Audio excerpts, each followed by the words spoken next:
बिस्मिल्लाहिर्रहमानिर्रहीम। अस्सलाम वालेकुम। मैं हूं मोहम्मद फ़हीम। खैबर पख्तूनख्वा असम्बली के हलकों के हवाले से पेशावर के जो हलके हैं, PK 72 से हमने शुरू किया। PK 72 पे हमने बात की, PK 73 पे हमने बात की, 74, 75 और 76 पे बात हो चुकी है। और अब हम बात करेंगे PK 77 पे, 77। PK 77 का हलका, ये इलाका भी बडबेर और माशुगर के मुख्तलिफ इलाके हैं और हसन खेल तक ये जाता है। इस हलके पर भी अगर हम देखें तो ANP ज़िमनी इलेक्शन में कामयाब हुई थी और ये ANP की सीट है।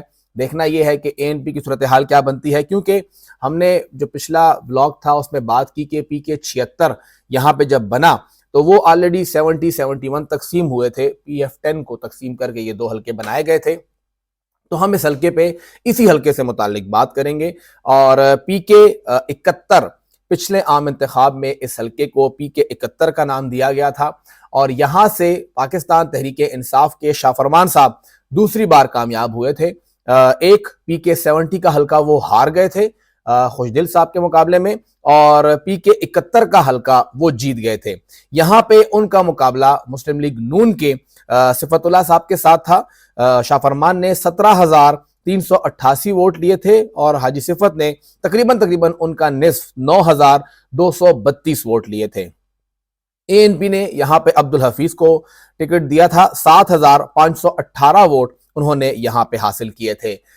यहाँ पे ये बात है कि शाहफरमान साहब जब गवर्नर बन गए तो उन्होंने ये नशिस्त छोड़ दी थी और फिर यहाँ पे ज़िमनी इलेक्शन हुआ था और ANP के सलाउद्दीन मोमन वो 11,416 वोट लेके यहाँ पे कामयाब हुए थे और PTI के जुल्फ़िकार खान ने 10,004 वोट लिए। तकरीबन कोई 1350-1400 वोटों का फर्क था, कोई 1400 वोटों का फर्क था यहाँ पे, जिससे वो हारे थे। और शाहफरमान साहब के भाई थे, इनको टिकट दिया था, बाहर से बुलाया था इनको, क्योंकि यहाँ पे मकामी तौर पे वो थे नहीं और काफ़ी एतराज़ भी हुआ था कि पार्टी में मोरूसी सियासत उन्होंने परवान चढ़ाई थी।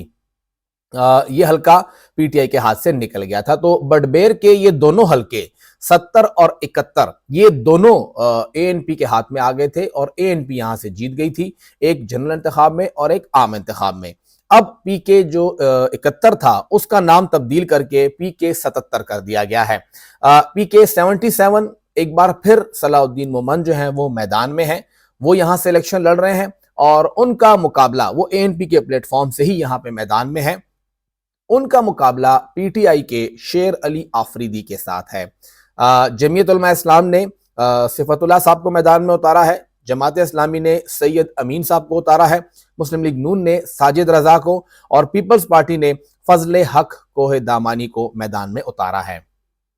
अगर हम इन उम्मीदवारों की बात करें, यहाँ पे जिस तरह खुशदिल साहब के हलके में ANP बहुत ही मजबूत लग रही थी, सलाउद्दीन के हलके में ANP कदरे कमज़ोर है। और अगर कंपैरिजन करें तो खुशदिल साहब के हलके के मुकाबले में सलाउद्दीन साहब के हलके में ANP बहुत कमज़ोर है। सलाउद्दीन साहब से कुछ नाराज़गियाँ हैं, कुछ गिले हैं, कुछ शिकवे हैं मकामी लोगों के, जो उन्होंने पिछले 4 साल, 3.5 साल, 4 साल गुजारे या 4.5 साल गुजारे खुशदिल मलक की तरह या खुशदिल साहब की तरह वो वैसे वहां पे नहीं थे। ग्राउंड पे लोगों के साथ होना, फिर भाग दौड़ करना, एहतजाज करना, जलसे जलूस करना, गो कि आप अपोजिशन में हो लेकिन वेल कनेक्टेड रहना, ये बहुत ज़रूरी होता है। बताया जाता है कि सलाउद्दीन थोड़ा सा ये लैग कर रहे थे। किस हद तक अब वो कवर हुआ है, बाजारी बात है, इंतखाबी मुहिम है, इसमें लोग जाते हैं, गिले शिकवे होते हैं, बातचीत होती है, उसको कितना कवर करते हैं। PTI ने यहां पर भी एक ब्लफ किया है, एक ऐसा चांस लिया है कि देखते हैं कि क्या होता है। तो चल गया तो चांद तक, ना चला तो शाम तक। उन्होंने PTI ने यहाँ पे शेर अली आफरीदी को टिकट दिया है। ये लड़का बहुत ही तगड़ा है और यहाँ पे PTI को ये बंदा सीट निकालने की पोजीशन में ला सकता है, हत्ता कि इस बंदे का नाम यहाँ पे कौमी असम्बली के हलके के लिए बहुत ज़्यादा मैदान में था, क्योंकि यहाँ पे जो अफरीदी कम्युनिटी है और फिर उसके बाद जो यूथ के साथ इंगेजमेंट है, ये लड़का बहुत ही एक्टिव है और PTI के यूथ विंग से इसका ताल्लुक है, उनके साथ ये रहा है, एक्टिव पार्टिसिपेशन करता है और फिर भाग दौड़, एहतजाज, जलसे जलूस, पार्टी के सब कुछ करना, उस वजह से भी ये पार्टी के अंदर और इस हलके के अंदर अपने पार्टी के वर्कर्स को साथ लेके चलने में बहुत ज़्यादा महारत रखता है। इस वजह से ये लड़का यहाँ पर एक मजबूत पोजीशन का हामिल था, इसीलिए उसे सूबाई असम्बली का टिकट दिया गया। सिफतुल्लाह साहब पिछला इलेक्शन उन्होंने मुस्लिम लीग नून के टिकट से लड़ा था, और जिस तरह हमने कहा कि शाफरमान साहब से उन्हें शिकस्त हुई थी, आधा वोट उन्होंने लिया था। तो ये 8-8,500 उनका वोट है, मुस्लिम लीग नून का उन्होंने लिया था। इनके बेटे इस वक्त यहाँ पे पिश्तखरा के तहसील चेयरमैन हैं JUI से, और फिर इन्होंने भी JUI ज्वाइन कर ली थी। तो हाजी सिफत का भी सिर्फ एक ये मसला है कि वो JUI के नजरियाती नहीं है। वो जो एक मौलाना, मुफ्ती या आलिम दीन का एक पर्सपेक्टिव है, वो ये लैक करते हैं। ये भी पार्टी में आए हैं इलेक्टेबल्स की हैसियत से, और पार्टी ने इन्हें टिकट दे दिया है कि बस ठीक है जी, आप ले लीजिए टिकट, और बाकी जो सब कुछ पार्टी के खर्चे होते हैं वो आप बर्दाश्त करें।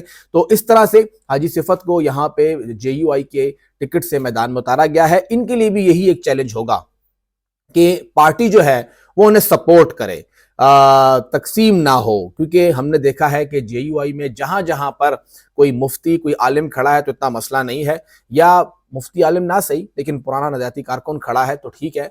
लेकिन जहां पर भी कोई नॉन आलिम, कोई ऐसा बंदा जो कि मुफ्ती नहीं है या आलिम दीन नहीं रहा, या उसकी दाढ़ी भी नहीं है और वो दीन से दूर रहा है, या कुछ अरसा पहले पार्टी में आया और सर पे टोपी रख ली है, तो उनके साथ थोड़े से मसले हैं।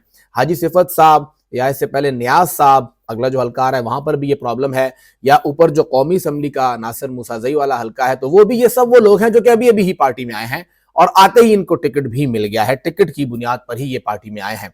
तो हाजी सिफत को सिर्फ ये एक चैलेंज है, अगर तो वो अपने वोट के साथ जमीयत का वोट लेने में कामयाब हो गए तो फिर यहां पे मुकाबला हाजी सिफत का और शेर अली आफरीदी का होगा।